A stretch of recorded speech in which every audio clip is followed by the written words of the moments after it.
idza mata ibnu adama, kalau mati seorang anak manusia, anak Adam, manusia, in qata'a, maka terputuslah. Apa yang terputus? Amaluhu, amalnya, amal orang yang sudah mati itu. Jadi hadis ini menjelaskan amal orang yang sudah mati itu terputus. Hadis itu tidak menjelaskan amalan orang yang hidup. Jadi dengan hadis ini kemudian melarang orang yang baca Yasin, baca tahlil nggak mengena. Karena hadis itu menjelaskan yang putus itu amal orang yang sudah mati. Karena memang aneh kalau orang mati bikin kopi sendiri, mandi sendiri, aneh. Kalau putus ya itu wajar. Mati kemudian mandi sendiri atau dewi, pakai kafan sendiri. Wah, ini super sakti. Jadi yang putus itu apa? Amal orang yang mati kan itu. Hadis ini tidak menunjukkan amal orang yang hidup juga terputus, enggak. Jadi lalu hadis ini dibuat vonis, dibuat sandaran, apa itu, menolak tentang amalan yasinan, tahlilan, kirim doa. Ini enggak benar. Salah tafsir, salah persepsi, salah memaknai dan memahami hadis.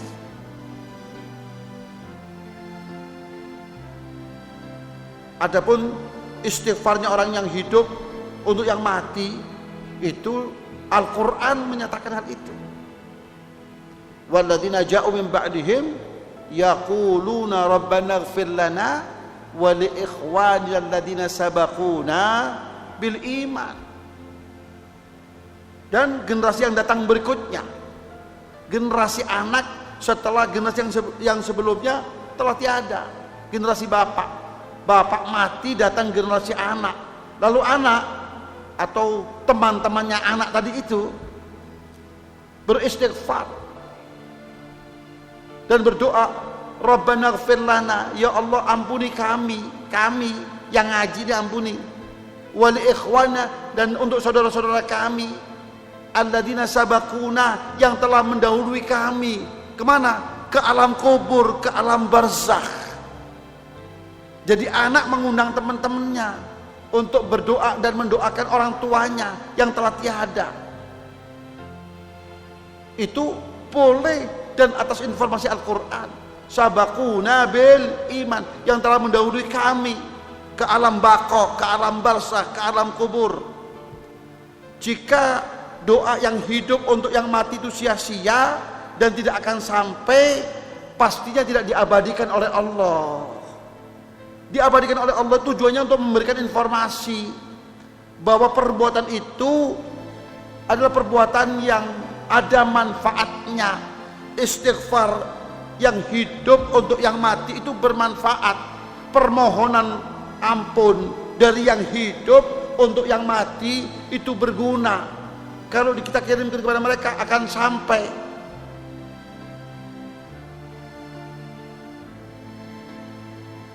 Wala taj'al fi qulubina ghidran lil ladzina amanu, ya Allah, dan jangan Engkau jadikan kebencian untuk hati orang-orang, hati kami, untuk mereka-mereka yang beriman itu. Jadi untuk tetap menyayangi mereka, mendoakan mereka, meminta ampun untuk dosa mereka dan kesalahan mereka, dan itu sampai kepada mereka. Karena dalam hadis Rasul SAW jelas, Rasul mengatakan sesungguhnya orang yang telah mati dan dikubur, di dalam kuburnya itu posisinya seperti orang yang sedang hendak tenggelam. Orang yang sedang hendak tenggelam. Apa itu? Meminta dan menunggu uluran tangan orang lain untuk menyelamatkannya dari tenggelam. Kata Rasul, al-mayyitu fi qabrihi kal ghariq. Mayat yang dalam kuburnya itu seperti persis posisinya seperti orang yang sedang hendak tenggelam. Yantadhiru da'wata akhi, yang sedang menunggu doa saudaranya. Jadi kalau kita berdoa, ya Allah ampuni dia, ya Allah maafkan dia, ya Allah ampuni segala dosanya, ya Allah angkat derajatnya, ya Allah bebaskan ia dari azabmu, itu seperti uluran tangan untuk mereka yang akan mengentas mereka dan menyelamatkan mereka. Jadi doa yang hidup untuk yang mati itu sangat bermanfaat. Bisa sampai. Jadi abaikan saja pendapat orang yang mengatakan gak sampai, sia-sia, percuma. Pendapat ini menyalahi Al-Quran. Di mana Al-Quran jelas-jelas mengatakan doa yang hidup, istighfar yang hidup untuk yang mati. Demikian pula sebaliknya, kemanfaatan itu bisa juga dirasakan dari yang mati untuk yang hidup. Yang mati memberikan manfaat untuk yang hidup. Salah satu cerita dalam Al-Quran itu yang dimuat oleh Allah dalam surat Al-Kahfi.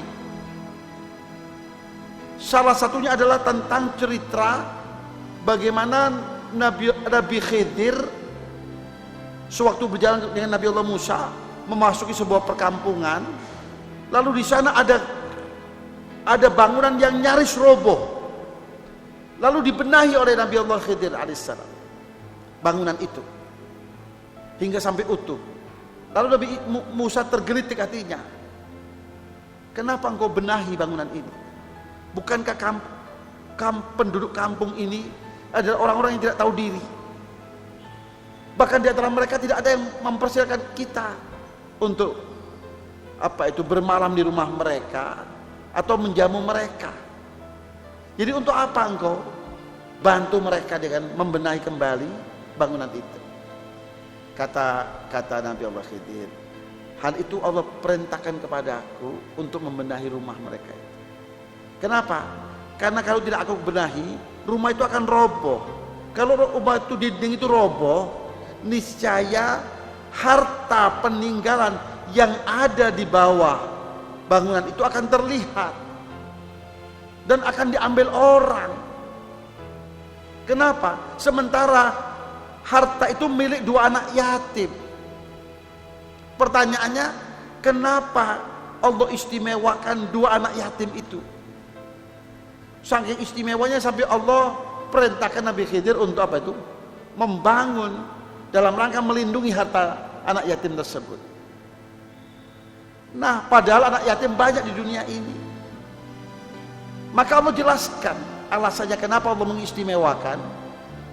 Kata Allah, firman Allah, wa kana abuhuma sholihah. Allah lakukan hal itu pertimbangannya karena kedua ayah anak yatim ini adalah orang soleh. Mana ayahnya? Sudah mati, terkubur. Karena kesolehan sang ayah menghadirkan keberkahan Allah untuk yang hidup. Siapa itu? Dua anak yatim itu. Lebih mengejutkan lagi untuk kita, kenapa?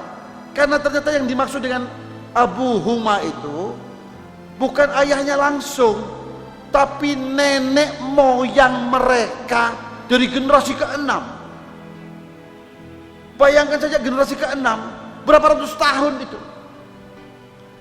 Nenek moyang mereka dari generasi ke-6 orang soleh, maka keberkahannya dirasakan oleh anak cucunya. Sehingga Allah istimewakan mereka. Allah istimewakan bukan karena perbuatan mereka, bukan karena kesolehan mereka, tapi karena kesolehan nenek moyang mereka dari generasi ke-6.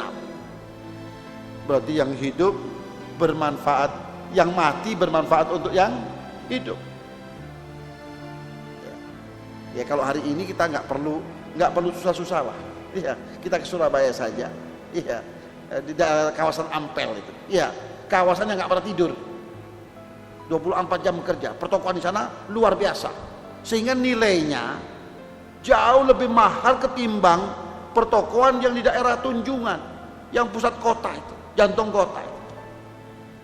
Padahal di daerah Ampel itu daerah yang ya semi kumuh lah, masuk ke dalam, pengap, ya, dan seterusnya. Tapi luar biasa. Kenapa? Karena keberadaan kuburan wali Allah.